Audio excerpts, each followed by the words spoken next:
So, you really are here, neuvillette. Kinda didn't think you were going to have free time this hour of the day. Really? Oh, I suppose you must have met Mr. Linney. He took the time to greet me earlier when he passed this way. In any case, you came at a good time. I was just considering reaching out to you to set up a meeting, so I may explain some things that I haven't had the time to before. Aw, Paimon's glad that you remembered. Thank you for keeping us on your mind, what with you being busy and all. Alright, let's have it then. How was Fontaine actually saved? The whole business is still quite the mystery to us. It is strange how words can often leave a bitter taste in the mouth when it finally comes time to say them out loud.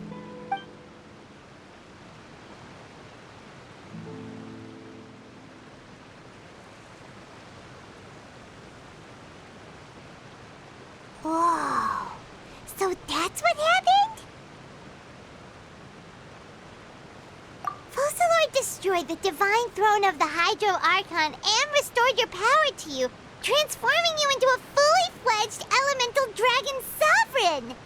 But Paimon still doesn't quite get what you did to save the Fontainians from dissolving. For me, the authority of the ancient dragons refers to absolute control over the hydro element. Fontainians were incomplete humans born of Egeria's use of the power of the primordial sea, with constitutions similar to that of mimics. But so long as those primordial energies remain within them, I could use the ancient dragon's authority to grant them true blood, after the fashion in which life was first brought into being on this planet. In other words, when I gave my verdict, Fontainians became true humans, and thus would naturally no longer be dissolved by water from the primordial sea. Focalor must have counted on you to make that decision as well. Your verdict was the key to making the prophecy appear to have come true while saving everyone. Yeah, and in a manner of speaking, Focalor finally managed to fulfill the original Hydro Archon's wish to turn Oceanids into real people too! It seems from your expressions that you still have more things you wish to ask. Ask away. I will tell you the truth as I know it. I have investigated his case along many avenues, and I have learned that he once fell into an unknown chasm when he was young. There, by chance, he awakened the all-devouring narwhal. But whether it be by sentiment or reason, that should not have been enough to consider him the root cause of the disaster. At most, he would have had tangential liability. As for the judgment passed by the oratrice during the trial, whether it was due to that liability by association or Focalor deliberately using him to buy time for us on the assumption that he would be able to hold the creature off, I cannot say. Guess Focalor had Fontainians in mind the whole time. In the end, it was thanks to her that they finally became real humans. Hang on a second. Paimon suddenly got another question. Back when Fontainians hadn't yet become real humans, were the children they had also transformed Oceanids? Life has always flowed like water. Do you recall how Fontainians would often come to the Fountain of Lucine to pray for children? Yeah, Lynette said the fountain is where all the waters in Fontaine converge. In truth, even those couples did not know that such prayers were no mere custom, but instead a form of ritual. Those Oceanids who were blessed within the spring water would later descend as new humans in the coming months. Paimon sorta gets it now. Either way, seems like this ritual won't be of any further use, but it'll probably live on as a local custom. Ask away. I will tell you the truth as I know it. Yeah, about that. Risley said Farina has already left. What's that all about? Ah, Lady Farina. The people are only aware that her death sentence has not been carried out. She abdicated the post of Hydro Archon and left affairs related to that title to me, before leaving the Opera House. I related Focalor's words to her faithfully and completely. After hearing them, she seemed neither saddened nor comforted. She simply said that she was tired and needed to rest. Having said that, she then packed her things and moved out of the Opera House, not unlike how an ordinary person might. But she's still got a place to stay, right? You need not worry. I will make arrangements to ensure that she will not want for food, clothing, board, or travel. In truth, I am somewhat happy for her. The wear and tear on her spirit will, of course, take time to heal. But now that she no longer has to play the role of Focalor the Hydro Archon, she can finally lay down her burdens and lead a normal life. What about you then? What are your plans now that you've regained your full powers as the Hydro Dragon? After Focalor passed on, the Oratrice also ceased to function. This matter will directly affect our trials. After much careful consideration, I've decided to take over its role in our courts. From now on, I shall hear cases and pass verdicts by myself. Looks like you're still considering stuff from the perspective of the Udex, huh? As an elemental dragon, there are indeed many things that I must do. But this power and this duty, in a manner of speaking, you could say that both were granted to me. As such, before I attend to my other responsibilities, I must first and foremost continue to serve Fontaine as its highest judge. The duty of the Hydro Sovereign and the duty of the Udex shall coexist within my person. Additionally, the Hydro Archon's departure has brought about another problem, which is that the Opera House shall no longer produce indemnitium. That's true. That power was derived from the people's faith in the Hydro Archon, wasn't it? Wait, but the various mechs and machines in the city are all still okay. Where are they getting their energy from? As I am now, I have full command over New Musia, and it can serve as a complete substitute. Another reason why I cannot quite leave Fontaine immediately. Wow. This ancient dragon's authority stuff is really quite useful, huh? Ask away. I will tell you the truth as I know it. Oh, that's right! They say you've given it to the knave as a diplomatic gift or something! Leaving aside their intentionality, the two Fatui Harbingers have indeed done much for us during this crisis. Their sole remaining goal in Fontaine, at least at this point, would seem to be the Gnosis. The Oratrice has ceased to function. The Hydro Archon's divine throne is now no more, and I do not need the Gnosis's power. As such, it has lost all meaning for Fontaine. If the Fatui have impure designs, then we might as well accede to their request now, and avoid unnecessary conflict. What complicated considerations! Paimon thought you were just giving it to them out of gratitude to the knave and as an apology to Child. Ask away. I will tell you the truth as I know it. You will soon be heading to Natlan, I presume. I'm afraid that I have little talent as a travel guide, so all I can do is tell you what I know about that land. As far as I'm aware, Natlan can be said to be a nation of dragons. A nation of dragons? You mean like you? No, I suspect that I would not find myself welcome there. Unlike ancient dragons such as myself, the dragons of Natlan have undergone long years of development and evolution. Large numbers of them have entered a form of coexistence with humanity. Natlan is also the nation of war.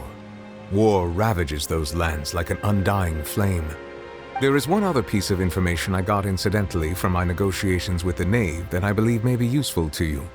The Harbinger known as the Captain has thrown his hat into the endless ring of war. The Captain. Sounds like a real tough customer. Seriously, everywhere you look, there's a Fatui Harbinger doing their thing. I suggest that you fully prepare yourself before going to Natlan. In the meantime, Fontaine's doors will always be open to you. Ask away. I will tell you the truth as I know it. Hang on a sec. Paimon's still got a question about the Gnosis. When we spoke to Linny earlier, he mentioned that your attitude towards giving away the Gnosis had clearly changed. We guessed that there might be some reason for it that only you were aware of. No wonder the House of the Hearth is the Fatui's intelligence division. They are certainly sharp. So regarding this specific issue, I was just getting ready to share something with you. What is it?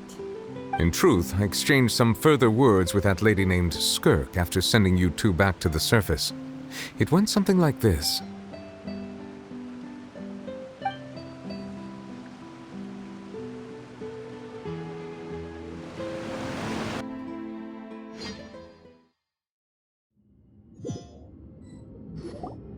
Well, we're going to head topside to see what's going on. You hurry over soon as well, all right, Neuvillette? What next? The all-devouring narwhal isn't here, so I'm no longer getting any interference. I can finally catch the scent of your power, what it's made of. It is the authority of the planet's primordial dragons, but with something very similar to a god's curse mixed in. It's quite a novel blend. I'm sure I've encountered something like this before. What was it again? I do not know what you speak of. Of course. How could I forget? You should have the remains of the third descender on your person, yes? Remains? I've never heard of any such thing. According to your parlance, I believe it may be called a gnosis. Well, that much is true. After Focalor's divinity faded, she handed her gnosis to me. But I fear I have never heard of it described in the manner that you just did. I've been training with my master, the Fowl, ever since I was young, and I have never returned to the surface since. So most of the information I possess, I got from him. It is only natural for those who are greater than humanity to possess a different sort of common sense, which is why there are so many problems in our attempts to communicate with humans. Regardless, you should probably get rid of objects of misfortune to prevent any disasters from befalling you. To live in itself is a blessing. But once a person dies, the bonds he once had with this world shall all turn to curses. What do you mean by that? No need to fret. These are just my personal thoughts, and my reason for no longer wishing to return to the surface. This third descender you refer to, who are they? And when did they die? Master never mentioned them to me. Perhaps it just wasn't that important for me to know. If you're interested, though, I could ask him. I'll be sure to pass the answer on to you next time. Next time? You believe we will meet again? I do. Wait. I have a disciple of my own, don't I? He can be the messenger then.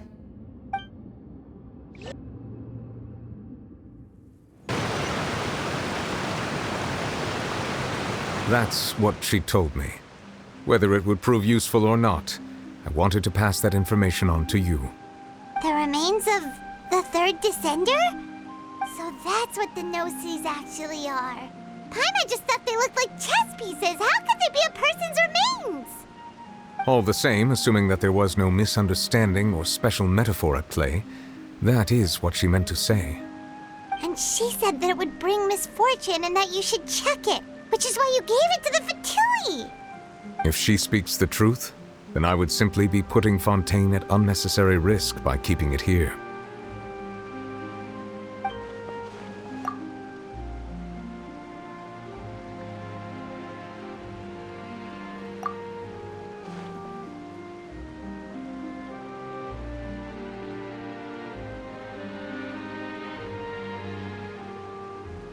I had guessed that you might already be familiar with this concept, but I did not expect you to be one of them.